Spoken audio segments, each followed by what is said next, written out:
This is the story of two brothers serving their country at the most elite level, fighting evil, protecting our freedom, until the wounds of war threatened. It's a story we hear too often. Servicemen and women, veterans, fighting the demons of war long after the battlefield, escaping the trauma with drugs or with alcohol, dependent on pharmaceuticals to numb the pain, tragically turning to suicide as a way out.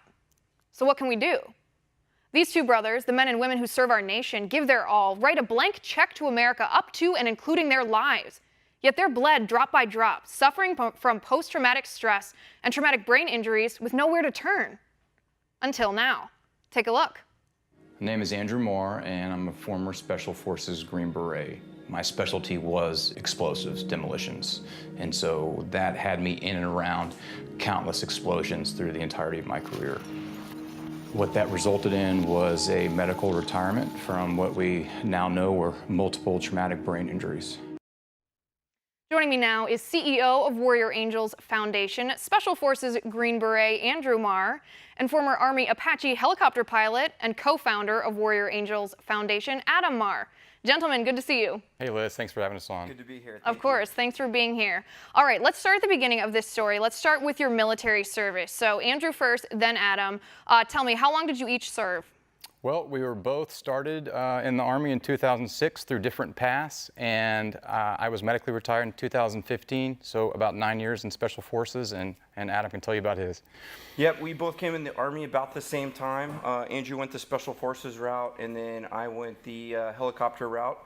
And then about 9 years in is when he had his injury, and then he was being medically retired. And so that's when we kind of made the decision that, hey, some people needed help, and that's when we made the decision to leave the Army and go and do this. Sure. Okay, Andrew, so your brother just mentioned that you were injured. This is obviously a critical part to this story. Tell us about that. First of all, how were you injured? Yeah, so it was a number of traumatic brain injuries over time, and we didn't know the correlation from head injuries to the symptoms that stem from that. And so it was difficult to make those correlations. Like, is this because of the head injuries, the explosive blast waves that you're around as a life of an operator, or is it just because you emotionally can't take it anymore? And that was kind of what we were dealing at. But you can suffer a traumatic brain injury without being knocked unconscious. And I was only knocked unconscious once in my career, so it happens from a multitude of different areas. Right, so what was your trajectory then? You mentioned that symptoms began to manifest. What happened to you? So after my last deployment in 2013, I didn't have any symptoms till about 3 or 4 months later. And I went from being an elite performer to waking up, finding myself on 13 medications. I was alcoholic, and my drinking had gotten so out of control that my wife, who was 9 months pregnant, had to ask me if I could keep my drinking down for the day in case she went to labor and couldn't drive herself to the hospital. So, from very quickly, my life spiraled out of control. And it's not special or specific to me. This is happening to a lot of people in the community. Right, that's heartbreaking. And Adam, for you as his brother, what was it like for you to see him go from elite warrior from Special Forces to deteriorating to the point, like he said, where his wife had to ask him to stay sober for one day when their child was born? Yeah, it was very difficult. Growing up, Andrew, in our whole lives, 2 years older than me, so growing up, that's a pretty big gap. I looked up to him my whole life, and he was always going out, achieving, doing great things. So his career in the Army was no different.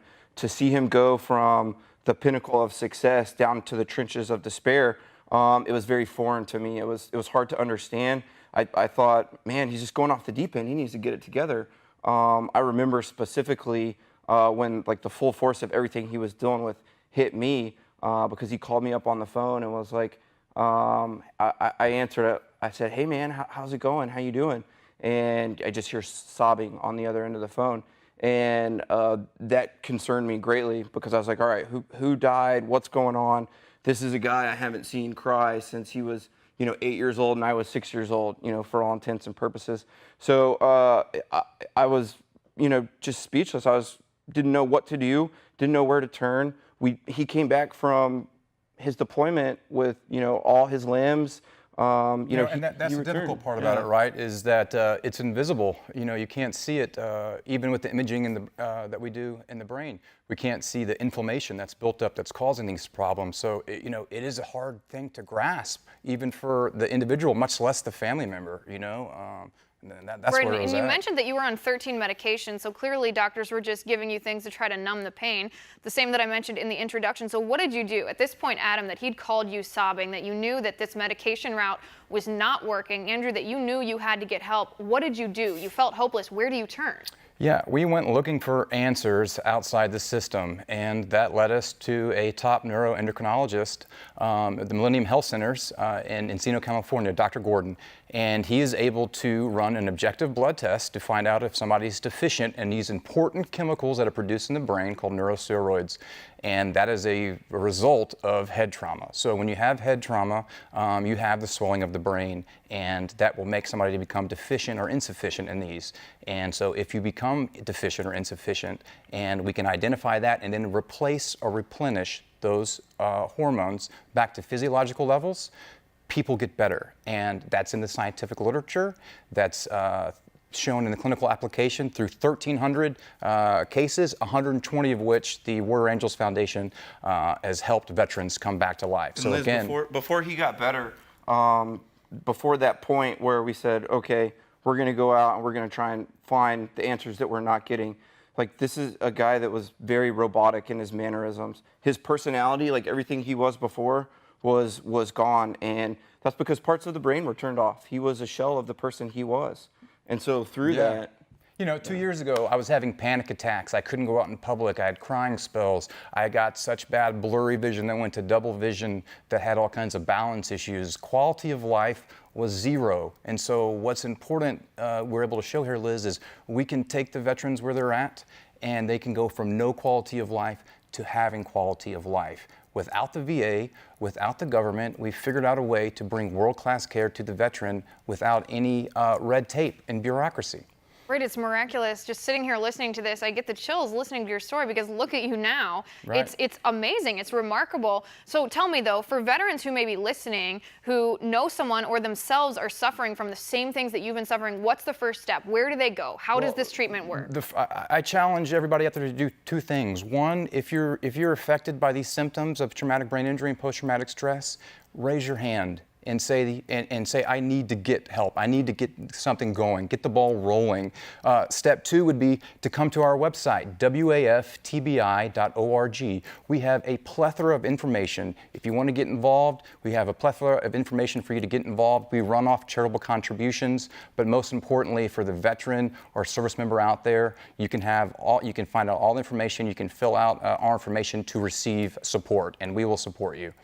Right, and that's WAFTBI, as you can see on the screen, .org. Really do go check this out. Help people. They've had incredible success with this. 120 people whose lives you've given back, that this doctor has been able to give back by science that's not integrated yet into the VA or the DoD healthcare plans. Hopefully will be at some point, isn't yet. But let me ask you both. This is upcoming to Memorial Day weekend. You've both been through a lot. You know what it means to serve. You know what it means to sacrifice, not just in the traditional sense of the term, but you've sacrificed a lot. Would you both do it all again? oh, of course.